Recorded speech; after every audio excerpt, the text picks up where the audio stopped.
In this video, we're going to take a look at another database feature of Excel. We're going to look at sorting the data. Instead of using one column to sort on, though, we're going to sort on multiple columns. I've got the same data that we've been using in some of our other examples here, and it is unformatted. It's just an ordinary range of data. And the first thing I'm going to do is I'm going to convert it into a table. So make sure you're on the Home tab. Make sure you're someplace in the data. It doesn't matter where, as long as you're in the data. And in the Styles group over here, click on Format as Table. And I'm going to go to the medium here and pick the blue. And because we were in the data, it knows what the range is. It just goes as far in all four directions as it can until it runs into some white space. And you almost always will have headers in a table.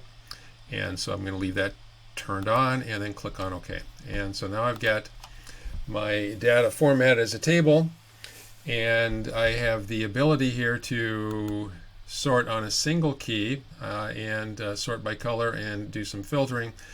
And I don't want to sort on a single key this time, though. I want to sort on more than one key.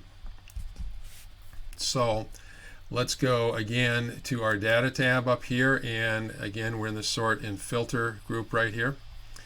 And if you want to sort on one key, you just put the key, or put the cursor rather, in the column that you want to sort on, and then you go click on A to Z or Z to A, and it will sort the data for you. But sometimes you want to sort on more than one column, and let's take a look at why you'd want to do that here. Let's go to the last name column, put the cursor any place in the last name column, and I'm going to do an A to Z sort. And if we go through the data now, we look and we see some things here. We've got the Harrisons, and you know, when we sort on last name, if two people have the same last name, what we normally do is we look at the first name, and that's our tiebreaker.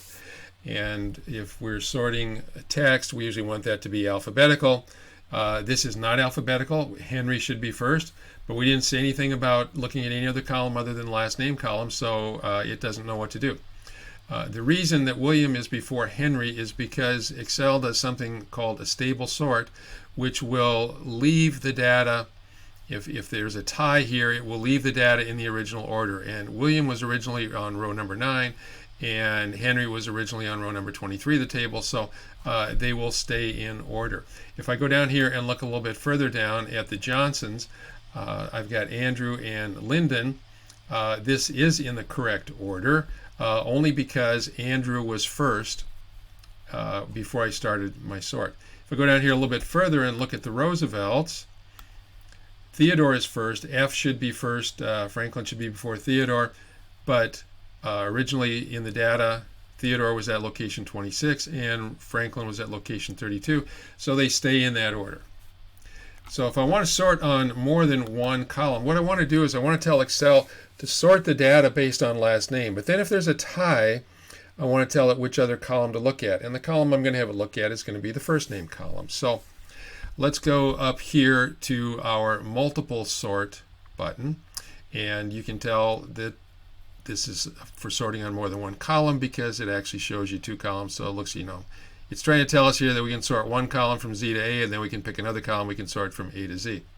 So let's click on that button, and we'll get this sort dialog box here. And by default, it comes up with last name, and I think that's just because that's a column that we were in before we started.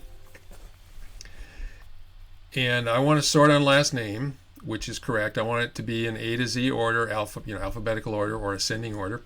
But then I want to add another level. So it says then by. So if I have two last names that are the same, then what I want to do is I want to sort on the first name.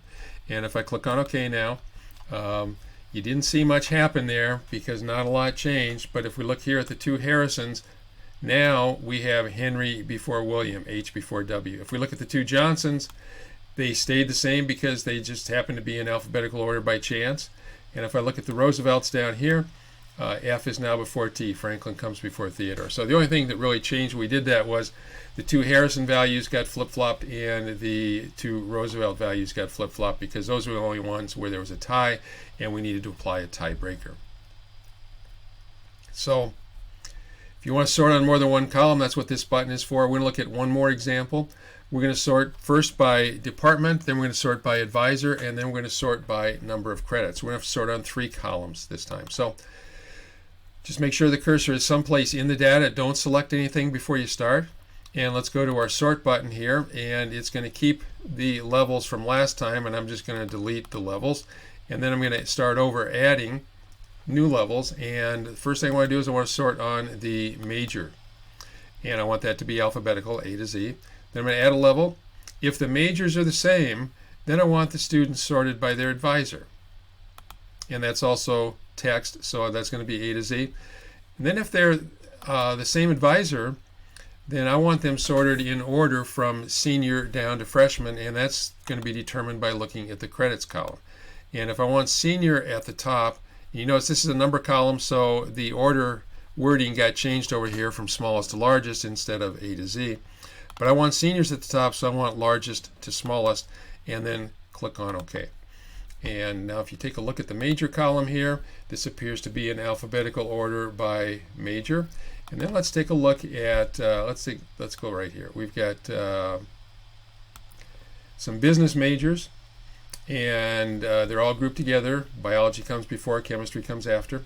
And within the business major, all of the advisees for Frangidakis are first, and all the ones for Thompson are second because F comes before T in the alphabet.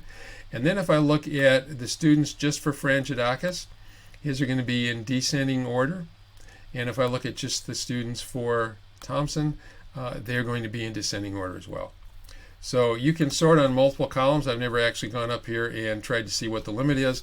In real life, you may sort on 3 or 4 columns, but I think most of the time that's about all it would be. It'd be pretty rare if you sorted on, say, more than 4 columns. But if you can, Excel will let you do that.